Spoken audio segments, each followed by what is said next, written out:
तो अभी तक के ट्यूटोरियल में हमने ये देख लिया कि हमने अपना हेडिंग स्टाइल, हेडिंग का जो टैग है उसको यूज़ करना, और मैंने एक इमेज वाला एग्जांपल भी आपको बताया था एट्रीब्यूट का कंसेप्ट बताने के लिए। तो अब इसके साथ साथ और भी जो टैग्स होते हैं हम अभी उन्हीं को देख लेते हैं इस वीडियो में। तो जो एक जो टैग होता है जो थोड़ा सा कॉमन सा भी आपको रहेगा वो है पी टैग।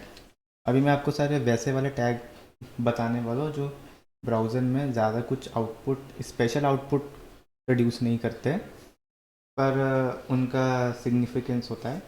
उनका जैसे कैसे सिग्निफिकेंस है वो हम अभी देखते हैं। जैसे कि मैंने यहाँ पर एक पैराग्राफ लिखा, long text, this is long text, मतलब आपको कोई भी एक लॉन्ग टेक्स्ट लिखना है। अगर मैं इसको पहले कॉपी करके पेस्ट करता जाता हूँ। अब मैं इसको अपने ब्राउज़र में ओपन करता हूँ। सॉरी, ये मैं न्यू पेज ओपन कर दिया, मैं माई पेज ओपन कर रहा। ये देखिए लॉन्ग टेक्स्ट तो जैसे कि आ गया है।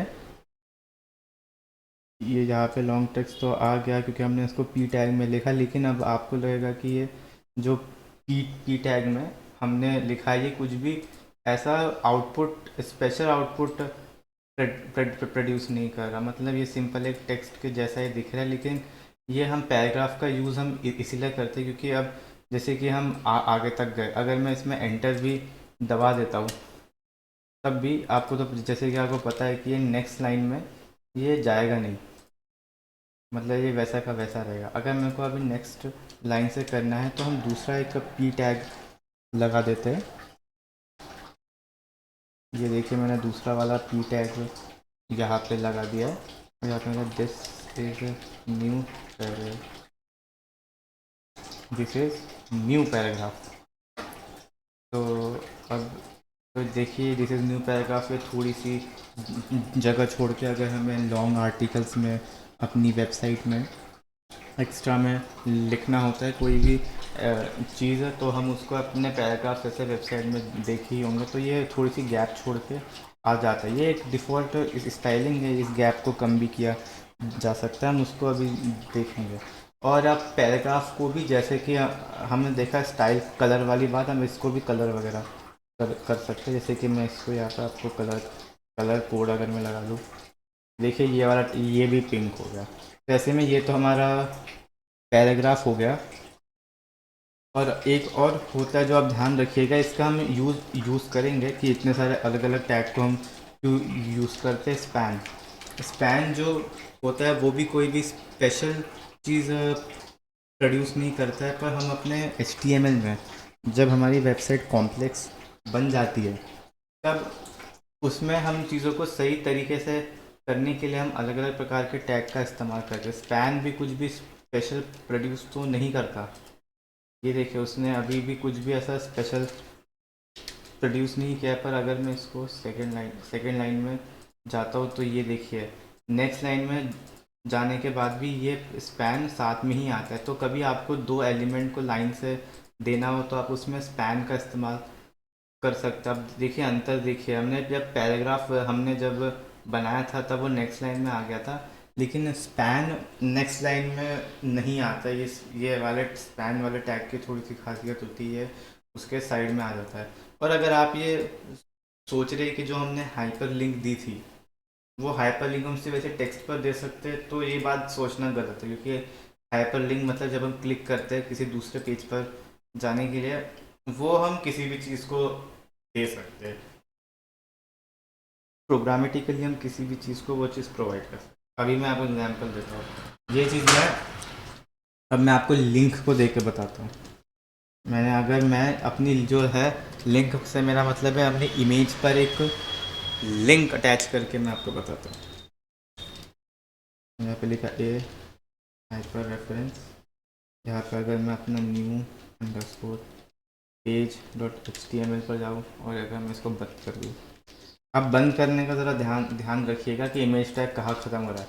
पी टैग हमारा यहाँ से स्टार्ट हो रहा है और अपना इमेज टैग यहाँ तक है, तो मैंने ए को यहीं पर लगाया, सेव कर दिया। अब मैं अपने ब्राउज़र में फिर से लोड करता हूँ। इमेज पे आप देखोगे तो एक हैंड वाला साइन आ गया, जैसे कि बाकी सब पे सिलेक्ट का साइन आता है, तो लेकिन यहाँ पर एक हैंड का साइन आ गया है।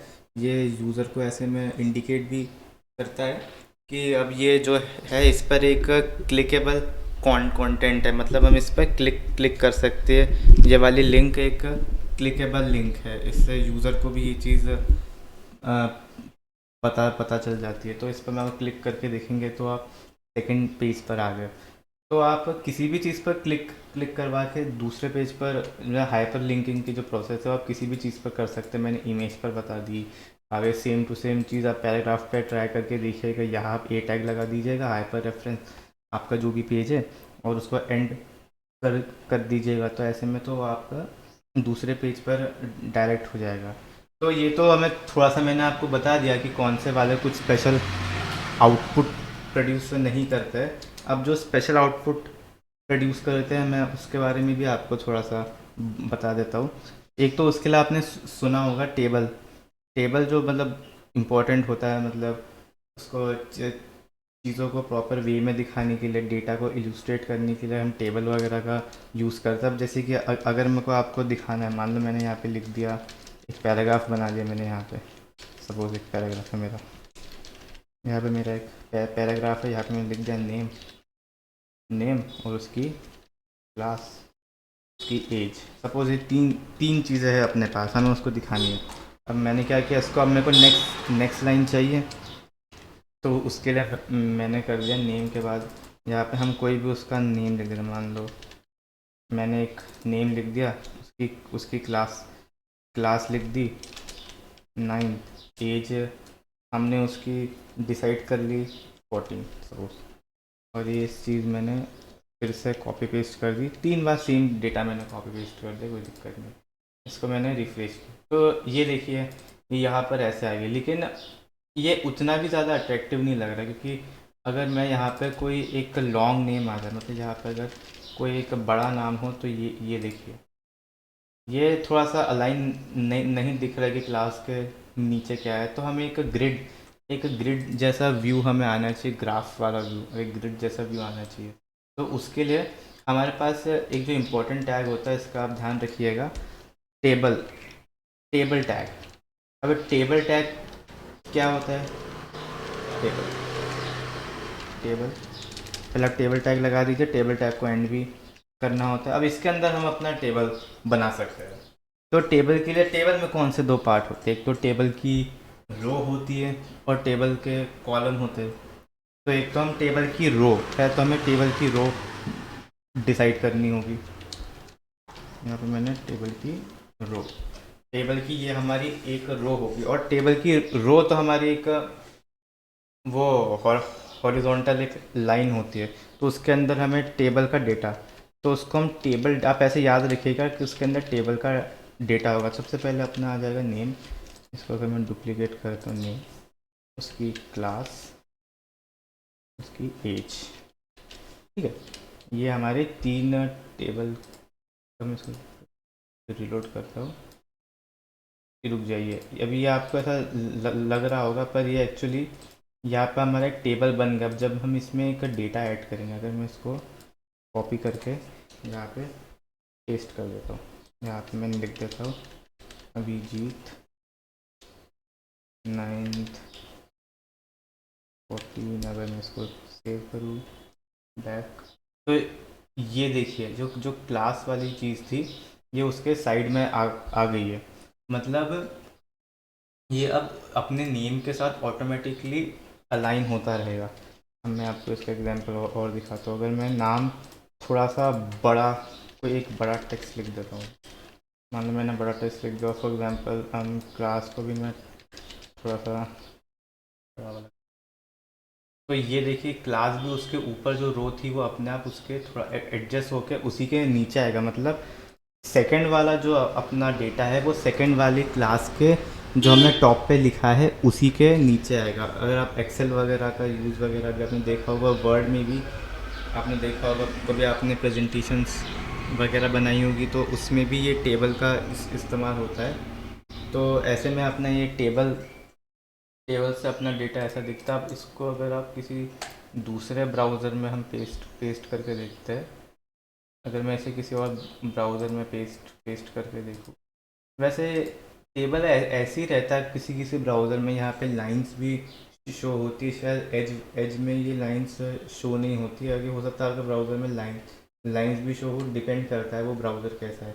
लेकिन मेन मेन तो ये है कि इसमें जो हमने तीन ऊपर जो बनाए थे, हेडिंग बनाई थी, उसी के नीचे बचे हुए भी आएंगे।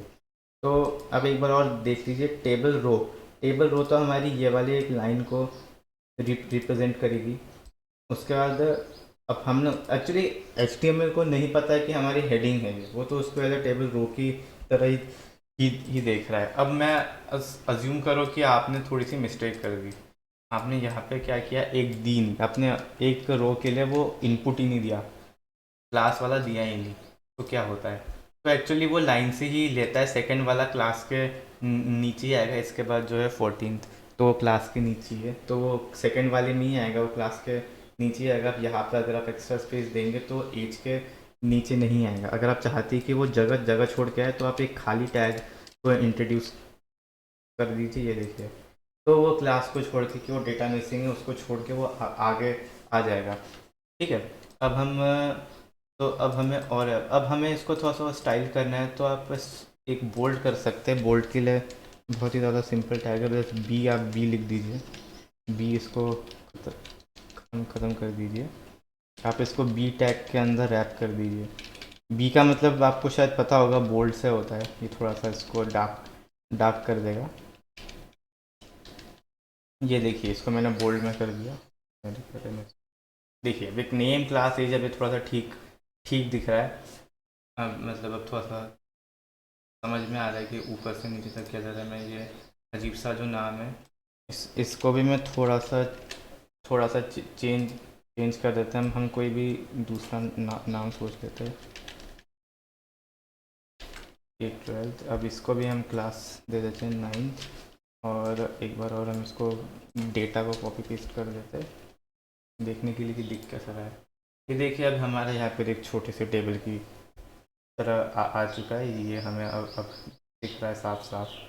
तो ये तो हमारा एक छोटा सा लेआउट की चीज़ होगी। अगर आप सोच रहे कि इसमें आप हाइपर रेफरेंस इसमें लगा सकते हैं, लगाई जा सकती है। इसमें पूरे के पूरे टेबल में भी अगर आप यहाँ हाइपर रेफरेंस से लेकर यहाँ लगा देते हो, तो पूरे टेबल पे क्लिक करेंगे तो वो एक ही जगह पे जाएगा। आप एक एक लाइन पर लगाते हैं, सिर्फ एक एक एलिमेंट पर लगा दे, तो इस एलिमेंट पर क्लिक करने से आप चाहते हैं कि अलग जगह जाए, इस एलिमेंट पर क्लिक करने से अलग जगह पर जाए, इस एलिमेंट पर क्लिक करने से वो अलग जगह जाए। तो आपको हर एक एलिमेंट के अंदर में आपको ए वाला टैग लगाना पड़ेगा, उसकी हाइपर रेफरेंस के साथ। और अभी सपोज़ कि हमें कोई, इसमें भी आप चाहो तो स्टाइलिंग कर सकते हो। फॉर एग्जांपल मैंने इसमें स्टाइल में दे दिया कलर, COLO कलर, इसमें मैंने दे दिया रेड, सॉरी रेड कलर मैंने इसमें दे दिया रेड। तो मैंने क्या दिया, तो देखिए अभिषेक व्यास ये हो गया रेड में।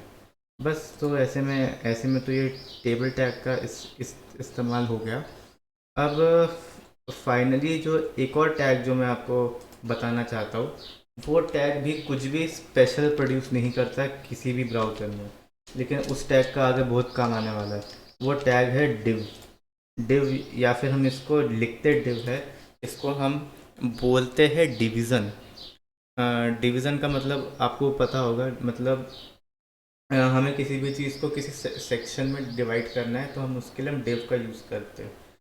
जितने भी अच्छे HTML के डेवलपर्स हैं, मतलब जो एक्सपीरियंस HTML के डेवलपर्स हैं, वो सारी की सारी चीज़ों को किसी न किसी डिव में रैप करने की कोशिश करते हैं। फॉर एग्जांपल इस टेबल के लिए उन्होंने एक डिव बना लिया, उन्होंने बॉडी के बाद भी एक पूरी के पूरी बॉडी के यहाँ से लेकर यहाँ तक एक डिव बना लिया, और उसके अंदर उन्होंने लिखा, उन्होंने लोगों को एक अलग DIV डिवीज़न के अंदर रखा। अब वो ऐसा क्यों करते हैं, वो हमें इसके बाद में समझ समझ में आएगा। इसके बाद में हम देखेंगे कि हम जो स्टाइलिंग करते हैं, CSS स्टाइलिंग, जिससे हमें जो ये मैंने आपको बताया था क्लटर सब ना लगे, पर इस वीडियो में हमने कुछ और टैग्स के बारे में देख लिया। इसके बाद हम देखेंगे कि वो डिव में हम वो जो हमें जो ये साफ नहीं दिख रहा है, हम कैसे उसको CSS की स्टाइलिंग, आपने जो स्टार्टिंग में बताया था कि हम CSS की स्टाइलिंग देखेंगे, HTML5 का जो एक पार्ट है वो हम देखेंगे। उसमें div का बहुत ज़्यादा इस्तेमाल है। आपको हर जगह div ही दिखेगा अगर आप किसी भी पेज का इंस्पेक्ट एलिमेंट करते हैं तो हम इसको इसके बाद वाली वीडियो में देखते हैं।